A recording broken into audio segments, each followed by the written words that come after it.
தமிழக வெற்றி கழகத்தின் தேர்தல் மேலாண்மை பொதுச் செயலாளர் அன்பு சகோதரர் ஆதவ் அர்ஜுனன் அவர்களை அன்போடு வருக வருக என வரவேற்கிறேன்.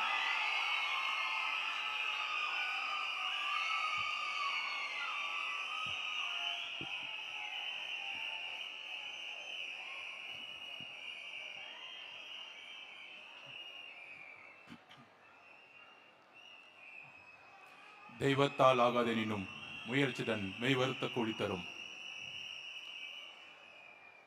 கழகத்தின் பொதுச் செயலாளர் அண்ணன் ஆனந்த் அவர்களே, கழக தலைமை நிர்வாக குழு ஒருங்கிணைப்பாளர் அண்ணன் செங்கோட்டையன் அவர்களே, பொருளாளர் வெங்கட்ராமன் அவர்களே, நண்பர் நிர்மல்குமார் அவர்களே, ஸ்ரீதர் அவர்களே, மாவட்ட செயலாளர்கள் அவர்களே, சென்னை முழுவதும் இங்க வந்திருக்கக்கூடிய மாவட்ட செயலாளர், பகுதி செயலாளர்கள், வார்டு செயலாளர்கள், 2026ஆம் ஆண்டின் முதல்வர் எங்கள் தலைவர் அண்ணன் விஜய் அவர்களுக்கு எனது வணக்கத்தை தெரிவித்து,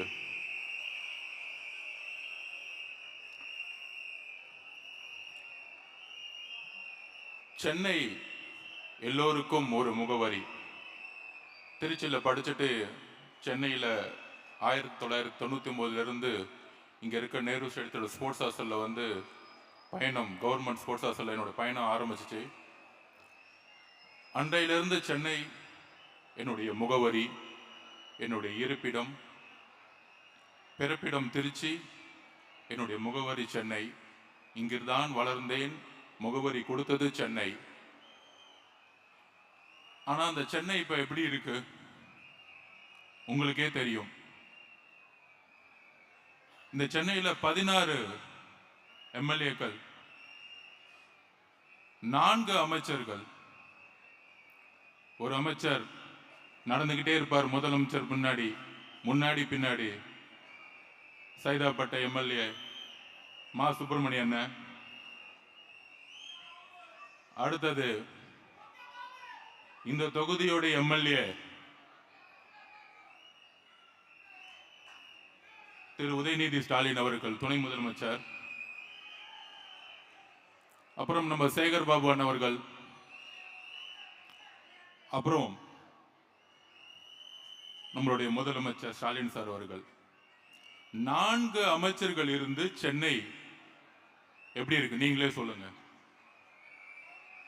ஒவ்வொரு தாட்டும் மழை வரும் பொழுது அவங்க தாத்தா ஐயா கருணாநிதி அவர்கள், கலைஞர் கருணாநிதி அவர்கள் வேட்டியை கட்டுக்கிட்டு இறங்குவாரு.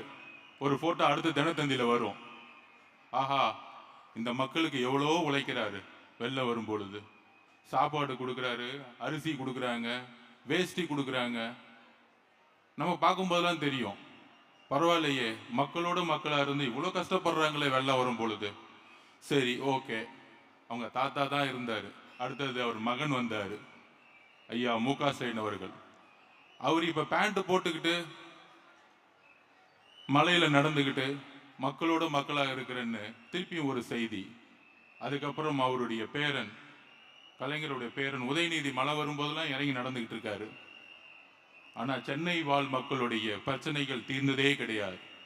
வேளச்சேரி முதற்கொண்டு, கொளத்தூர் முதற்கொண்டு ஒவ்வொரு ஏரியாவும் மழை வரும் பொழுது நம்ம வந்து வீட்டை விட்டு வெளியே இருக்கக்கூடிய நிலத்தில் இருக்கோம். கிட்டத்தட்ட 40% ஸ்லம்ஸ், சேரிகள் அதிகமாக இருக்கு. குடிசை மாற்று வாரியம் உருவாக்கப்பட்டது. அதோட பேரை மாத்திட்டாங்க இன்னைக்கு. ஆனால் இன்னைக்கு சென்னை மாறி இருக்கா?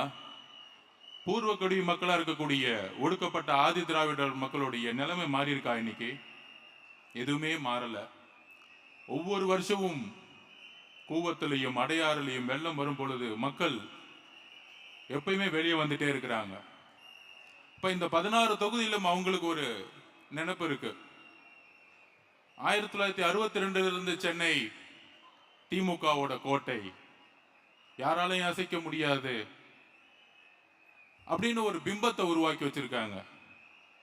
அதற்கான ஒரு ரவுடி பலம், அதற்கான ஒரு பண பலம், இதையெல்லாம் தட்டி கேட்டா அடுத்த செகண்ட் காவல்துறையை வச்சு அடக்குமுறை. இங்க இருக்க மாவட்ட செயலர் சொன்னாரு, இங்க இருக்க சிற்றரசு துணை முதலமைச்சர் பெயரை சொல்லிக்கிட்டு எந்த அளவிற்கு இங்க வந்து செயல்படக்கூடாம நிப்பாட்டுறாருன்னு. அதிகாரமும் பணபலமும் இந்த தேர்தல்ல 26ல எங்க அண்ணன் தலைவர் முதலமைச்சர் ஆறும் பொழுது உங்களை எப்படி தூக்கிறீன்னு எங்களுக்கு தெரியும்.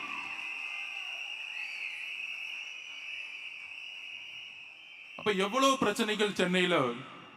ஒரு இலவச பேருந்துங்கிறாங்க, சொன்ன டைமுக்கு பஸ் வராது, நம்மளால ஒரு இடத்துல இருந்து இன்னொரு இடத்துக்கு போக முடியாது. இதுல வட சென்னை ஒரு மாதிரியும் சென்னை தென் சென்னை ஒரு மாதிரி இருக்கும், மத்திய சென்னை ஒரு மாதிரி இருக்கும். வட சென்னைக்குள்ள பெரும்பாலும் சேரிகளும் ஸ்லம்ஸ் மட்டும்தான் இருக்கும். அங்க ஒரு முன்னேற்றமும் கிடையாது. ஒரு சரியான மருத்துவமனை இருக்கா? சரியான பள்ளிக்கூடம் இருக்கா? இந்த திமுக வட சென்னை மக்களை எந்த அளவிற்கு தவறா யூஸ் பண்றாங்கன்னு உங்களுக்கு தெரியும். வட சென்னை தென் சென்னையில இருக்கக்கூடிய முன்னேற்றம் ஏன் வட சென்னையில இல்லை? அப்ப இந்த சென்னையுடைய முன்னேற்றம் ஒட்டுமொத்த நிர்வாக சீர்கேடு. ஐயா ஸ்டாலின் அவர்கள் மேயரா இருக்கும்போது சொன்னார், சிங்கப்பூரா மாத்துவேன் அப்படின்னு சொன்னார். மக்கள் நம்மளே மேயராக்குனாங்க. அடுத்து துணை முதலமைச்சர் ஆனார், இல்ல இந்த சென்னையை சிங்கப்பூரா மாக்குவேன்னு சொன்னார். அடுத்தது ஐயா ஸ்டாலின் அவர்களே, இன்னைக்கு நீங்க முதலமைச்சராகவும் ஆயிட்டீங்க. ஆனால் ஒவ்வொரு வருஷமும் மழை வரும் பொழுது கொடையை எடுத்துக்கிட்டு நீங்க மட்டும் வந்து வாக்கிங் போயிட்டு ஒரு நடிப்பை மட்டும்தான் கொடுத்துட்டு இருக்கீங்க. ஆனா சென்னை மக்களுடைய வாழ்க்கை மாறினதா வரலாறு கிடையவே கிடையாது. ஆனால் இந்த தேர்தல் சென்னை மக்களுடைய வாழ்க்கையை மாற்றும். நீங்க சொல்றீங்களே பெரிய பெரிய அமைச்சர்கள் இவங்களுக்கெல்லாம் தேர்தல் தெரியும், தேர்தல் வேலை நல்லா செய்ய தெரியும். மாண்புமிகு மாவட்ட செயலர் அவர்களே, எதை பத்தியும் கவலைப்படாதீங்க. தலைவருடைய ஒரு முகம் போதும், தலைவருடைய ஒரு முகம் போதும். அவர்கிட்ட உண்மை இருக்கு. ஒரு 2 நாள் முன்னாடி தலைவர் பேசும் பொழுது இந்த நாடே அதிர்ந்துச்சு. எப்படி அதிர்ந்துச்சு? எடுத்தவொடனே ஆரம்பிச்சாரு, 1 மாசமா தலைவர் மேல குற்றச்சாட்டு, அவரு பேசல, அவருக்கு அழுத்தம், அவரு கொஞ்சம் பயந்துட்டாரு, மிரட்டிட்டாங்க, அவ்வளவுதான், சிம்பிள் வராது, தேர்தலை விட்டே போயிடுவாங்க. திமுக எவ்வளோ பெரிய கீழ்த்தரமான பிரச்சாரம் இது. ஒரே ஒரு விஷயத்தை புரிஞ்சுக்கணும், திமுக நம்மளை மட்டும் பார்த்துதான் பயப்படுது. இந்நேரம் 38 டிஸ்ட்ரிக்ட்ல 32 டிஸ்ட்ரிக்ட் தலைவருடைய சுற்றுப்பயணப்படி முடிஞ்சிருக்கணும். ஆனா ஏன் முடியல? தலைவர் எந்த மாவட்டத்துக்கும் போகக்கூடாத ஒரு சூழ்ச்சியை திமுக கரூர்ல உருவாக்குச்சு. அதுதான் திமுகவுடைய சூழ்ச்சி. கரூர் எதனால் ஏற்படுத்தப்பட்டது? திமுகவுடைய முழுக்க முழுக்க சூழ்ச்சி. திருச்சி அரியலூர்ல ஆரம்பிச்சு நாகப்பட்டினம் போய் அப்படியே நாமக்கல்ல வந்து கரூர்ல முடிக்கும் பொழுது திருவாரூருடைய தலைவருடைய கூட்டம் இருக்கே, அன்னைக்குதான் நானே நம்பினேன். கலைஞர் பிறந்த ஊர். கிட்டத்தட்ட எலெக்ஷன்ல நின்னாங்கன்னா 50% ஓட்டு வாங்குவாங்க யார் எம்எல்ஏ நின்னாலும். ஆனால் அந்த மாவட்டத்துல 3 மணி நேரம் ஆச்சு 3 கிலோமீட்டர் கிராஸ் பண்றதுக்கு தலைவர். அதுதான் திருவாரூர் மக்களுடைய அரவணைப்பு. அப்படி ஒவ்வொரு மாவட்டமும் தலைவர் விஜய் அவர்களை அரவணைச்சு. அப்ப இந்த பிரச்சாரம் தொடர்ந்தா என்ன ஆகும்? 32 மாவட்டத்தை நேரம் முடிச்சிருந்தா என்ன ஆகும்? போடு, பிரச்சனையை உருவாக்கு. அதை யாரு ஏற்படுத்தணும்? செந்தில் பாலாஜியை கூப்பிடு, ரவுடியை கூப்பிடு, உருவாக்கு. 3 பேர் சேர்ந்த கூட்டணி. நைட்டே தெரிஞ்சிச்சு பாருங்க. செந்தில் பாலாஜி வேலையை செஞ்ச உடனே மகேஷ் பொய்யாமொழி ஓடி வந்தாரு. மகேஷ் பொய்யாமொழி ஓடி வந்த உடனே காலையில உதயநிதி வந்துட்டாரு. ஏன்? இதுதான் நம்ம பிரச்சாரத்தை முடக்கக்கூடிய மிகப்பெரிய ஆயுதமா அவங்க கையில் எடுத்தாங்க. அந்த பிரச்சாரம் இன்னும் 32 மாவட்டம் நடந்திருந்தா எவ்வளவு பெரிய எழுச்சிகள். ஆனால் அவங்க பண்ணது பெரிய தப்பு என்ன தெரியுமா? தலைவரை டச் பண்ணிட்டாங்க. அந்த கரூர் மக்கள் ஒருத்தர் கூட தலைவரை ஒரு இடத்துல கூட வந்து மனசு வந்து திட்டல. இதுதான் தமிழக மக்களுடைய உணர்ச்சி. உதயநிதி அவர்களே, மகேஷ் பொய்யாமொழி அவர்களே, செந்தில் பாலாஜி அவர்களே, உங்களுடைய 3 பேர் கூட்டணியோடைய சூழ்ச்சி கரூர் மக்களே தூக்கி எறிஞ்சாங்க 30 நாள்ல. அது மிகப்பெரிய மிகப்பெரிய பேரன்பா தமிழக மக்கத்துல மாறியது. இந்த திமுக இந்த மாதிரி ஒரு படுபாவித்தனத்தை செஞ்சிருச்சே. பெண்கள் மக்கத்துல மிகப்பெரிய எழுச்சி, ஒரு அன்பு, ஒரு ஆதரவு எங்கிருந்து உருவாச்சுன்னா கரூர்ல இருந்து உருவாச்சு. உங்க சூழ்ச்சியை தூக்கி எறியலாம். ஐயோ அவங்க சூழ்ச்சி பண்ணிருப்பாங்களா அப்படின்னு சில பேர் கேட்பாட்டாங்க. இந்த கரூர் முடிஞ்ச உடனே எஸ்ஓபின்னு ஒண்ணு போட்டிருப்பாங்க, ஒரு சட்டம் போட்டிருப்பாங்க. அந்த சட்டம் பிரிட்டிஷ் கவர்மெண்ட்ல கூட கிடையாது. இந்த சட்டம் என்னத்துமா சொல்லுது? நிகழ்ச்சி ஏற்பாட்டர்கள் பர்மிஷன் வாங்கணும்னா 30 நாளுக்கு முன்னாடி காவல்துறையிட பர்மிஷன் வாங்கணுமா. அதுக்கப்புறம் சட்டம் என்னத்துமா சொல்லுது? நிகழ்ச்சி ஏற்பாட்டர்கள் தான் மக்களுடைய பாதுகாப்புக்கு பொறுப்பான். நீங்க கூட்டிட்டு வர கூட்டம் வந்தோ, நேத்து பெண்கள் பாதுகாப்பு மாநாடு ஒன்று நடத்துனீங்களே, நீங்க கூட்டிட்டு வர கூட்டம்லாம் லாரியிலையும் வடமாநில தொழிலாளர்களையும் கவர்மெண்ட் பஸ்லயும் கூட்டிட்டு வந்தீங்க. எங்களோட கூட்டம் 10,000 பேர்னா 1,00,000 பேர் வராங்க. அப்ப மக்கள் பாதுகாப்புக்கு யாரு பொறுப்பு? ஒவ்வொரு மாவட்டத்திலையும் பெட்டாலியன்ஸ் இருக்கு, லா அண்ட் ஆர்டர் போலீஸ் இருக்கு. எதுக்கு? மக்கள் பாதுகாப்புக்கு தான் தமிழக அரசு, தமிழக போலீஸ். வேற எதுக்கு? இப்ப லேட்டஸ்டா எஸ்சிபி என்கொயரியில எஸ்பி சொல்றாரு 7:45 மணி வரைக்கும் அவருக்கே தகவல் வரலையா. ஆனா முதலமைச்சர் என்ன சொல்றாங்க? நம்ம தான் வந்து தப்பு பண்ணிட்டோமா. ஒரு எஸ்பிக்கே தகவல் வரும் பொழுது டிவிக்கே எப்படி தகவல் வரும்? இது கூட உங்களுக்கு தெரியல. அப்ப தலைவருடைய பிரச்சாரத்தை முடக்கிறதுக்கு தான் இந்த கரூரை உருவாக்குனது. அதுல மிகப்பெரிய பிரச்சனை என்ன ஆச்சுன்னா, திமுகக்கு தமிழக பெண்களுக்கு தெரியும், இந்த படுபாவிங்க இந்த பழிய செஞ்சுட்டாங்களே இவங்களோட அரசியலுக்காக. அங்கிருந்து எந்திரிச்சு வந்தார் ஈரோடு. இதோ வரப்போறாரு, அடுத்த வாரத்துல இருந்து வரப்போறாரு தமிழகம் முழுவதும். இப்ப தெரியும் உங்களுக்கு. நிப்பாட்ட முடியாது, உங்க சூழ்ச்சி நிப்பாட்ட முடியாது, உங்க எஸ்ஓபி நிப்பாட்ட முடியாது. இமீடியட்டா நாங்க உயர் நீதிமன்றத்துக்கு போறோம். இந்த ஜனநாயக படுகொலைக்கான எஸ்ஓபி கேட்டு நாங்க போறோம். அப்ப தலைவரை நிப்பாட்டணும், தலைவரை முடக்கணும். இவங்க எப்படி அரசியல் பண்ணுவாங்கன்னா, ஐயா உதயநிதி அவர்கள் ரெட் ஜெயின் மூவி வச்சு ஒரு மூவி எடுப்பாரு. ஹிந்தி டெல்லி தான் தமிழ்நாடா சரி அப்படின்னு கேட்பாங்க. ஹிந்தி எதிர்ப்பு அப்படின்னு சொல்லுவாங்க. ஆனா அதே படக்குழுவை பொங்கல் விழாவுக்கு அப்படியே அனுப்பிச்சு விடுவாங்க பேக் பண்ணி. எங்க பொங்கல் விழால ஹிந்தியில கொண்டாடிட்டு இருப்பாங்க. அங்க போய் படக்குழு, அந்த படக்குழு உதயநிதி அவர்கள் தெரியாம போகுமா? ரெட் ஜெயின் நிறுவனத்தோட தெரியாம போகுமா? அப்ப எந்த விதத்துல சிறுபான்மை மக்களுக்கு இவங்க எந்த அளவுக்கு போய் சொல்றாங்க? இவங்க படம் மட்டும் ரிலீஸ் ஆயிடுமா, ஆனா இவங்க பிஜேபி ஏத்து நிப்பாங்களாம். நாங்க கோர்ட்ல முட்டி மோதிட்டு இருக்கணுமா, ஆனா நம்ம பி டீமா. இந்த அரசியல் புரிஞ்சுக்கிட்டீங்களா? நீங்க புரிஞ்சுக்கணும், பகுதி செயலாளர்கள் புரிஞ்சுக்கணும், பெண்கள் புரிஞ்சுக்கணும். நீ பிஜேபியோட எதிரி இருந்தா பிஜேபி மூவியை நிப்பாட்டி இருப்பாங்க. நீ தான் பின்னாடி வழியா ஒளிஞ்சுக்கிட்டு இருக்கிய உட்கார்ந்துகிட்டு. இந்த நடிப்பு தெரியாதா? இஸ்லாமிய தோழர்களே, கிறிஸ்துவ தோழர்களே, ஒடுக்கப்பட்ட மக்களே, புரிந்து கொள்ளுங்கள் திமுகவுடைய சூழ்ச்சி வரலாறு. பெண்களுக்கு 1000 ரூபாய் கொடுக்கிறோம், இலவசம் கொடுக்கிறோம்.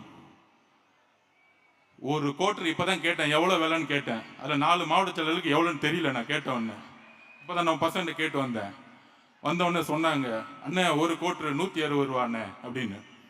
யோசிச்சு பாருங்க, சென்னை முழுதும் கஞ்சாவுடைய சேல்ஸ் தெருவுக்கு இருக்கு. 4 அமைச்சர்கள் இருக்காங்க, முதலமைச்சர் முதல் கொண்டு. அதுல முதலமைச்சர் ரிவ்யூ மீட்டிங் போட்டு சொல்றாரு, இல்ல மத்திய அரசு ஒன்றிய அரசு பிஜேபியோட துணை வேணும். அது வந்து கடல் வழியா வருதான். அந்த கடல் யார் கண்ட்ரோல் இருக்குன்னா ஒன்றிய அரசு கண்ட்ரோல் இருக்கான். ஐயா முதலமைச்சர் ஸ்டாலின் அவர்களே, கடல் வழியா வரட்டும், ரோடு வழியா தானே சேல்ஸ் பண்ணிட்டு இருக்காங்க. ரோடு உன் கண்ட்ரோல தான் இருக்கு. உன் டிஜிபி என்ன பண்ணிட்டு இருக்காரு, கமிஷனர் என்ன பண்ணிட்டு இருக்காரு, இன்ஸ்பெக்டர் என்ன பண்ணிட்டு இருக்காரு, உன் கவுன்சிலர் என்ன பண்ணிட்டு இருக்காரு, மாவட்ட செயலர் என்ன பண்ணிட்டு இருக்காரு, எம்எல்ஏ என்ன பண்ணிட்டு இருக்காரு? ஒண்ணும் பண்ணல. கேட்டா வந்து ஒரு மீட்டிங் போட்டு கஞ்சா சேல்ஸ் இல்லன்னு இங்க இருக்க மாசு சொல்லிட்டு இருக்காரு. இதுக்கு ஒரு அமைச்சர், அதுல வேற வந்து உட்கார்ந்து ஹெல்த் டிபார்ட்மெண்ட். எதுக்கு நீங்க வந்து ஹெல்த் டிபார்ட்மெண்ட் வச்சிருக்கீங்க? கஞ்சாவே தமிழ்நாட்டுல இல்லையா? வாயில தான் வந்து இதுக்கு மேல பேசுனீங்க. நான் சொல்லிட்டேன், இன்னும் வாயில கெட்ட வார்த்தை மட்டும் தான் எனக்கு வரல. என்ன ஒரு அநியாயம்! 15 வயசு பையன், 16 வயசு பையன் கஞ்சாவை ஸ்கூல்ல வந்து சேல்ஸ் பண்ணி சாப்பிட்டுட்டு இருக்காங்க. ஒவ்வொரு தாயும் மரண வாக்குமூலத்துல ஒவ்வொரு நாள் நின்றுட்டு இருக்காங்க. 60,000 கோடி ரூபாய் நீங்க சேல்ஸ் இன்க்ரீஸ் பண்ணிட்டீங்க. 160 ரூபாய் 30 நாள் குடிச்சா 4500 4800 5000 ரூபாய் புடுங்கிட்டு இருக்கீங்க டாஸ்மாக் மூலியமா. 1000 ரூபாய் கொடுத்துட்டு 5000 ரூபாய் புடுங்கிறத தமிழக பெண்களுடைய பாதுகாப்பா? நான் கேட்கிறேன். முதலமைச்சர் அவர்களே, ஒரு கோட்டை 120 ரூபாய்க்கு வித்து 30 நாள் குடிச்சு 5000 ரூபாய் புடுங்கிட்டு இருக்கீங்களே, இதுதான் தாய்மார்களுக்கான பெண்களுக்கான பாதுகாப்பா? ஒவ்வொரு ஆணும் குடிச்சிட்டு ஒவ்வொரு நாளும் டொமஸ்டிக் வயலன்ஸ் வீட்டுல பெண்ணை போட்டு அடிக்கிறாங்க. ஒவ்வொரு நாளும் செக்ஸுவல் ஹராஸ்மெண்ட் நடந்துட்டு இருக்கு. அப்ப இந்த குடியோட பிரச்சனை என்னன்னு விவாதிச்சிருக்கீங்களா? உங்க அமைச்சரவை போட்டு விவாதிச்சிருக்கீங்களா? என்னைக்கு விவாதிச்சிருக்கீங்க? நிர்வாக மாற்றம் ஏன் வேணும் தெரியுமா? இதுக்குதான் வேணும். 60,000 கோடி டாஸ்மாக் சேல்ஸ் கம்மி பண்ணணும். கஞ்சாவை தூக்கி எறியணும். எங்க தலைவர் இதை செய்வார். இதுவரைக்கும் காவல்துறை திமுக காவல்துறையா இருக்கு, அதிமுக காவல்துறையா இருக்கு. முதல் முறையா எங்க தலைவர் முதலமைச்சராக இருக்கும் பொழுது தமிழக மக்களுடைய காவல்துறையா மாற்றுவார். எழுதி வச்சுக்கோங்க, எழுதி வைத்துக் கொள்ளுங்கள். காவல்துறை நேர்மையான காவல்துறையாக மாறும். அந்த காவல்துறை கஞ்சாவை ஒழிக்கும். அந்த காவல்துறை டாஸ்மார்க்கை ஒழிக்கும். எல்லா மக்களுக்கும், முக்கியமாக பெண்களுக்கான பாதுகாப்பை கொடுக்கும். ஒரு நாளைக்கு கோட்டரை சேல்ஸ் பண்ணிட்டு முதலமைச்சர்களை தவற நினைக்காதீங்க. இன்றையிலிருந்து நீங்கள் கோட்டர் முதலமைச்சர் தான் உங்களை கூப்பிடணும். உங்க பேரு கோட்டர் முதலமைச்சர். 60,000 கோடி ரூபாய் வித்த முதலமைச்சர். ஆனால் பெண்கள் பாதுகாப்புன்னு மாநாடு நடத்துறீங்க. அக்கா கனிமொழி அக்கா அவர்களே, 21 டாஸ்மார்க்கோட சேல்ஸ் இருந்துச்சு 30,000 கோடி. உங்க அண்ணன் முதலமைச்சரா இருக்கும் பொழுது இன்னைக்கு என்ன சேல்ஸ் என்ன? 55,000 கோடி நோக்கி போயிட்டு இருக்கு. இதுதான் பெண்கள் பாதுகாப்பா? இதுக்கு ஒரு மாநாடா? திருவண்ணாமலையில ஒரு மாநாடு, தஞ்சாவூர்ல ஒரு மாநாடு, இன்னும் 10 மாநாடு நடத்துங்க. காசு கொடுத்து கூட்டிட்டு வாங்க, பெண்கள் வருவாங்க. ஆனால் நீங்க கூட்டிட்டு வந்த பெண்களே உங்களுக்கு எதிராக ஓட்டு போடுவாங்க. அது ஞாபகம் வச்சுக்கோங்க. நீங்க 1000 ரூபாய் கொடுங்க, இல்ல அடுத்த மாசம் கரெக்டா நோட்டிபிகேஷன் முன்னாடி இல்ல நாங்க 2000 ரூபாய் மாத்த போறோம்னு சொல்லுவாங்க. எவ்வளவு வேணா மாத்தட்டும், நம்ம அண்ணன் வந்து அதுக்கு மேலுமே கொடுப்பாரு உங்களுக்கு. அதை பத்தி பிரச்சனையே கிடையாது. அதுக்கப்புறம் என்ன பண்ணுவாங்க? இங்க இருக்க அமைச்சர்கள் சேகர் பாபு, அங்க இருக்க செந்தில் பாலாஜி, அங்க இருக்க கே சாரு, இவங்கெல்லாம் பெரிய தேர்தல் விற்பனர்கள். என்ன விற்பனர்கள்? மொத்தமா நம்ம காசே கொள்ளையடிச்சாங்களாம். அந்த கொள்ளையடிச்ச காசை பூத்துல உள்ள ஒவ்வொருத்தர் கரெக்டா 2000 ரூபாய் கொடுப்பாங்களாம். அப்பா, எவ்வளோ பெரிய தேர்தல்ல மிகப்பெரிய அறிவாளிகள் இவங்கெல்லாம். இவங்களை வேணா ஒரு ப்ரொஜெக்ஷன் பண்றாங்க டிவில. டிவி கேல மாவட்ட செயலர் பேர் சொல்லுங்க, அங்க நேரு இருக்காரு, இங்க வேலு இருக்காரு. எல்லாம் திருட்டு பசங்கடா நீங்க, எல்லாம் திருட்டு பசங்க நீங்க. வேலுன்னு எல்லாம் திருட்டு பசங்க நீங்க. மாவட்ட செயலர் ஒரு குறை சொல்லு பாப்போம். ஒரே ஒரு குறை. 28 வருஷமா நலத்திட்ட உதவிகள் மட்டுமே பண்ணவர் மாவட்ட செயலாளர். நீங்க சொல்லலாம் அடுக்குமொழியில் அவருக்கு பேச தெரியாது, நீங்க சொல்லலாம் அவங்க ஆட்டோல வரலாம். ஆனால் ஒரு எளிய மக்களை மாவட்ட செயலாளர் ஒரே கட்சி தலைவர், எங்கள் கட்சி தலைவர் விஜய் அவர்கள். இந்த அடுக்கு மொழியில பேசுறது, இந்த தமிழ்ல எதிரி மொழியில பேசுறதெல்லாம் பழைய காலங்க. உண்மையே பேசணும், மனசுல இருந்த உண்மையை பேசுறதான் பேச்சு. உன் பேச்செல்லாம் போயிருச்சு, பழைய காலம் அது. நீ என்ன வேணா உருட்டு, கேட்டா கொள்கை தெரியும், கொள்கை தெரியும். நான் நேத்து கூட பேசினேன், என்னப்பா கொள்கை தெரியும்? கொஞ்சம் செந்தில் பாலாஜியை கூப்பிட்டு பெரியாரை பத்தி ஒரு 2 நிமிஷம் பேச சொல்லு. நான் அரசியல் விட்டே போயிடுறேன். நான் ஓப்பனா சொல்ல 2 நிமிஷம் பேச சொல்லு. பேசினா பேசுவாரு. அந்த பூத்துல மொத்தம் 350 குடும்பம்.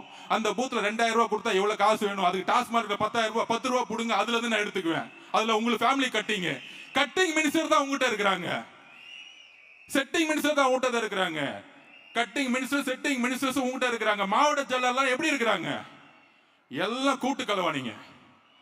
ஆனால் எங்களுடைய மாவட்ட செயலர் நலத்திட்ட உதவிகளை மட்டுமே செஞ்சு வந்தவங்க.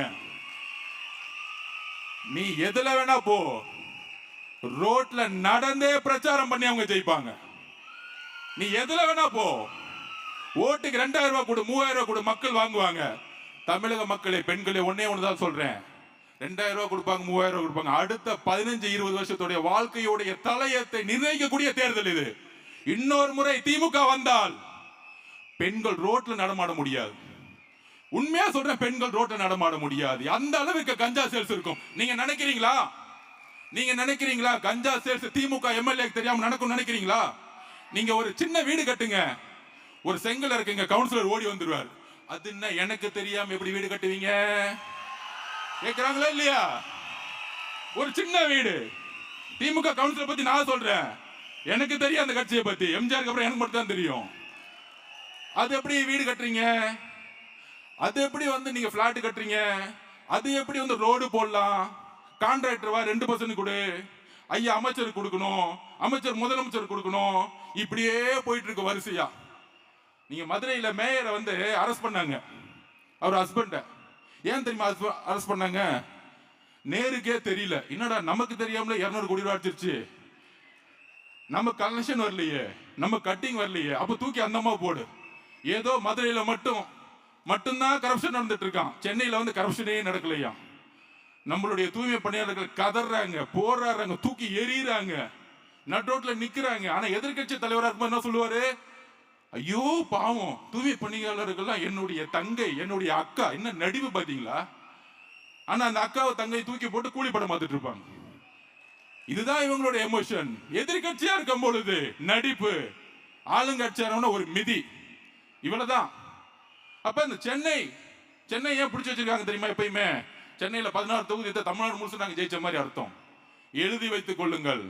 2011 எலெக்ஷன் ரிசல்ட் நான் சொல்றேன். எக்மோர் தொகுதியில பருதி இளமொழுதி உங்களுக்கு தெரியும், அவங்க அப்பாவும் ஒரு பெரிய அரசியல்வாதி. அன்னைக்கு சிஎம்டியை கண்ட்ரோல் பண்ண ஒரு மினிஸ்டர், அவர் உங்களுக்கு தெரியும். 15-20 கோடி ரூபாய் அப்ப செலவு பண்ணார். அதை எதிர்த்து ஜெயிச்சவர் தேசிய முற்போக்கு கழகத்தோட விஜயகாந்த் அண்ணன் கட்சியோடைய ஒரு சைக்கிள், சாதாரண சைக்கிள் ஷாப் வச்சிட்டு இருந்தவர். எப்படி அன்னைக்கு பணம் தூக்கி எறியப்பட்டதோ, அன்னைக்கு 2014 எல்லா ஆட்சியும் இருந்துச்சு. Central government power, state, panchayat எல்லாமே கண்ட்ரோல் இருந்துச்சு. ஆனா 2014 தூக்கி எறிஞ்சாங்க மக்கள். ஏன்னா மக்களுக்கு தெரியும், ஒரு உண்மையான தலைவர் வேணும். அன்னைக்கு தலைவர் டிக்ளேர் பண்ணிட்டார். இல்ல தனியா, அது என்ன உடனே 4 நாள் டிபேட், அது எப்படிங்க தனியா போய் ஜெயிப்பாரு? இதே தாண்டா 2014 ஜெயலலிதா பார்த்து சொன்னீங்க. அந்த அம்மா ஜெயிக்கவே ஜெயிக்காதுங்க. அந்த அம்மா என்னங்க 4 பொதுக்கூட்டத்துக்கு வந்து போயிட்டாங்க. ஒரே ஒரு விஷயத்தை பதிவு பண்ணிக்கிறேன், நீங்க 10 பேர் சேர்ந்துக்கலாம், ஆனால் ஒரு தலைமையோடைய முகம் வேண்டும். நீங்க எந்த கூட்டணி வேணா சேர்ந்துக்கலாம், டெல்லியை கூப்பிட்டுக்கோங்க, இங்க கூப்பிட்டுக்கோங்க, அங்க கூப்பிட்டுக்கோங்க, பழைய மினிஸ்டர் கூப்பிட்டுக்கோங்க, முதலமைச்சர் கூப்பிட்டுக்கோங்க, எல்லாத்தையும் கூப்பிட்டுக்கோங்க. ஆனால் ஒரு தலைமை வேண்டும். தலைமை இல்லாத எந்த கூட்டணி மக்கள் ஆதரிச்சத வரலாறே கிடையாது. எம்ஜிஆரை விரும்பினது அவருடைய தலைமைக்கு. தலைவர் சொல்லக்கூடிய 234 கேண்டிடேட்டும் அவருடைய முகம். அவர் முதலமைச்சரா வரணும் தான் ஓட்டு போட போறாங்க. இங்க இவர் வரணும் அவர் வரணும் கிடையாது. தமிழக மக்கள் ரெடி ஆயிட்டாங்க. நீங்கள் உறுதியாக. சென்னையில தான் அதிகமான கஞ்சா சேல்ஸ். ஆனா இங்க இருக்க ஹெல்த் மினிஸ்டர் சொல்லுவாரு ஒண்ணுமே நடக்கல. அப்ப எந்த அளவுக்கு செய்தியை அவங்க மறைக்கிறாங்க. அவங்களுடைய வேலையை என்ன தெரியுங்களா? செய்தித்துறையை வச்சுக்கிட்டு எல்லா செய்தி சேனலும் வாங்கிட்டாங்க, யூடியூப் எல்லாம் வாங்கிட்டாங்க. நீங்க எதை பாக்குறீங்களோ நம்ம நினைச்சுக்கோ, நமக்கே ஒரு பிரச்சனை வந்துடும். ஐயோ இப்படி சொல்றாங்களே அப்படி சொல்றாங்களே. தயவு செஞ்சு எதையும் நம்பாதீங்க. தலைவர் பேசுறது 5 கோடி பேருக்கு ரீச் ஆகுது. நான் அன்னைக்கே சொன்னேன், முதலமைச்சர் மொழிபோர் தியாகிகளை பத்தி பேச போறாரு, யூடியூப்பை பாருங்கன்னு. நான் பார்த்துட்டு இருக்கேன். நான் சொன்னது 600 பேர், அன்னைக்கு பார்த்துட்டு 320 பேர். அவ்வளவுதான் மக்களுடைய கமிட்மெண்ட். அவ்வளவுதான். ஒரு முதலமைச்சர் பேசுனா கமிட்மெண்ட் இல்ல, யாரும் பார்க்கறது தயாரா கிடையாது. ஆனால் ஒரு பெரிய பிம்பம், இது பெரிய கூட்டணி, இந்த கூட்டணி யாராலும் உடைக்க முடியாது. இல்லை, 3 முறை உங்களுக்கு வாய்ப்பு கொடுத்துட்டாங்க.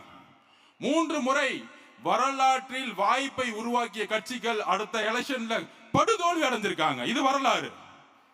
இந்த வரலாறு புரிஞ்சுக்கும். அதுக்கப்புறம் இன்னொரு வரலாறு சொல்லிடுறேன். எந்த காலத்திலையும் திமுக 2வது முறை ஜெயிச்சதே கிடையாது. ஏதோ ஒரு பிரச்சனை வந்துடும். கலைஞர் ஐயாவுக்கும் சரி, அவர் இருக்கும்போது சரி, ஏதோ ஒரு பிரச்சனை வரும். அப்படி ஸ்டாலின் ஐயா வந்து சந்தோஷமா, ஆப்போசிட்ல யாருமே இல்ல, நம்ம பசங்க கொஞ்ச நாளா வந்து 2 நாளா வந்து ஏடிஎம்கே அட்டாக் பண்ணிட்டு இருக்காங்க. தயவு செஞ்சு வேண்டாம். ஃபைனல்ஸ் வந்துட்டோம். டிவிகே டிஎம்கே தெளிவாயிடணும். நம்ம யார் கூட சண்டை போடணும்னு தெளிவாயிடணும். அவுட் ஆஃப் சிலபஸ் இருக்கவங்களோட சண்டை போட்டீங்கன்னா டைம் வேஸ்ட். ஆளாளுக்கு என்ன பேசிட்டே போட்டோம். ஒன்லி நம்ம டார்கெட் தலைவர் சொன்ன மாதிரி டிஎம்கே டிஎம்கே டிஎம்கே, வேற எந்த டார்கெட்டும் கிடையாது. நம்ம சும்மா போய் நம்ம சோசியல் மீடியா வாரியா சொல்லி அவங்களுக்கு பதில் கொடுத்துட்டு இவங்க பதில் கொடுத்துட்டு அவங்க ஒரு 4 வருஷமா காணோம், எங்க இருக்காங்கன்னே தெரியல, சோசியல் மீடியால எங்க இருக்காங்கன்னே தெரியல. நம்ம பதில் கொடுத்து தேவையில்லாம எதுக்கு லைம் லைட் கொண்டு வரணும்? ஏடிஎம்கே ஆல்ரெடி காணாம போயிடுச்சு. ஏடிஎம்கே தலைமை மேலே மக்களுக்கு நம்பிக்கை இல்லாத பொழுது அந்த தலைமை உருவாக்கக்கூடிய 10 பேரை நம்ம நம்பி நம்ம திட்டி நம்ம என்ன பண்ண போறோம்? அவ்வளவுதான் எலெக்ஷன் ஸ்ட்ராட்டஜி, அவ்வளவுதான். அவங்களுக்கு நம்ம என்ன பண்ண போறோம் சொல்லுங்க. அப்ப நம்ம சோசியல் மீடியா வாரியர்ஸ் தோழர்கள் ஒண்ணு சொல்றேன், ஃபோக்கஸ் டிஎம்கே. அவன் நம்ம 2 பேர் சண்டை போட்டுட்டு ஜாலியா உட்கார்ந்துட்டு இருக்கான். கிடையாது, நம்மளுடைய ஃபோக்கஸ் டிஎம்கே. அவங்களுடைய தவறு ஒவ்வொரு தறியிலும் இன்னைக்கு கஞ்சா சேல்ஸ் யார் மூலம் எந்த ஆட்சியில் நடக்குது? இந்த ஆட்சியில் நடக்குது. எந்த ஆட்சியில ஊழல் நடந்துட்டு இருக்கு? இந்த ஆட்சியில நடந்து. 2026 திமுகவை தூக்கி எறியக்கூடிய நாள். நமக்கு தனிப்பட்ட முறையில் யார் மேலேயும் பகை கிடையாது. இந்த நிர்வாகத்தை தூக்கி எறியணும், ஒரு நல்ல ஆட்சியை உருவாக்கணும். தலைவர் அவர்கள் ஒட்டுமொத்த நிர்வாகத்தை எப்படி காமராஜர் நேர்மையாக உருவாக்கினாரோ, எப்படி அண்ணா ஒரு கொள்கை ரீதியான ஆட்சியை உருவாக்கினாரோ, அதற்கப்புறம் நம்ம தலைவர் அதை உருவாக்குவார் என்கிறதை நம்ம நம்புவோம், உறுதியா நம்புவோம். அதுக்குள்ள எவ்வளவோ பிரச்சனைகள் வரும், நீங்க நம்பாதீங்க. காமராஜரையே சுவிஸ் பேங்க்ல அக்கௌண்ட் வச்சிருக்கேன்னு சொன்னவங்க பாவம் 2 வேட்டி வச்சிருந்தார். அப்ப நீங்க யோசிச்சு பாருங்க, எவ்வளவு விதத்துல நம்ம மேல பழிகள் சொல்லும், தலைவர் அட்டாக் பண்ணுவாங்க. அப்புறம் என்ன விட்டு வைக்க மாட்டாங்க. எப்பெல்லாம் ஸ்டேஜ் விட்டாருங்கன்னா அப்பெல்லாம் திட்டிட்டு இருப்பாங்க. எதுக்கும் கவலைப்பட வேண்டாம். நாம் தான் வரலாற்றை உருவாக்க போகிறோம். நாம் தான் ஜெயிக்க போறோம். தலைவர் மே மாசம் 10ஆம் தேதிக்குள்ள முதலமைச்சர் ஆவார். இதை உறுதியேற்போம். யுத்தம் என்பது நல்லது கெட்டதெல்லாம் கிடையாது, ஜெயிக்கணும், அவ்வளவுதான். யுத்தத்துக்குள்ள வந்துட்டோம், நம்ம ஜெயிச்சே ஆகணும். ஜெயிக்கிறதுக்கான வேலையை மட்டும் நம்ம செய்வோம். அப்புறம் பொதுவாகவே நான் பெரியார் அவர்களையும் புரட்சியாளர் அம்பேத்கர் அவர்களையும் 15 வயசுலயே தலைவராக கொண்டு பயணிச்சேன். இப்போ ஒரு 2 நாளா விமர்சனம். நம்ம விமர்சனத்துக்கு பதில் சொல்லணும்ல, ஜனநாயக ரீதியா பதில் சொல்லணும்ல. நம்ம எவருக்கும் பயந்தவங்க கிடையாது. ஏன்னா இங்க நேர்மை இங்க இருக்கு. நேற்று பேசும்போது என்னோட எக்ஸ்லயே நான் சொல்லியிருப்பேன், 20 பேரு விசிகேல இன்ஃப்ளூயன்ஸ் பண்ணி தவறான தகவல் கொடுத்து, தலைவர் அண்ணன் திருமாவளவன் தகவல் கொடுத்து, விசிகே அண்ணன் அவர்கள் எங்களுடைய தலைவரையும் கட்சியையும் எங்க கட்சிக்கு எதிராகவும் ஒரு பிரச்சாரத்தை உருவாக்குறாருன்னு நான் சொன்னேன். சொல்ல வந்தது அதான். அப்ப பாதிலே கட் ஆயிடுச்சு. அதை நான் எக்ஸ்லே போட்டுட்டேன். உடனே திமுக உள்ள புந்துட்டாங்க. அண்ணன் திருமாவளவர்களுக்கும் ஆதவர்ஜுனா அவர்களுக்கும் எப்படி ஒரு கழகத்தை மூட்டி உள்ளான்.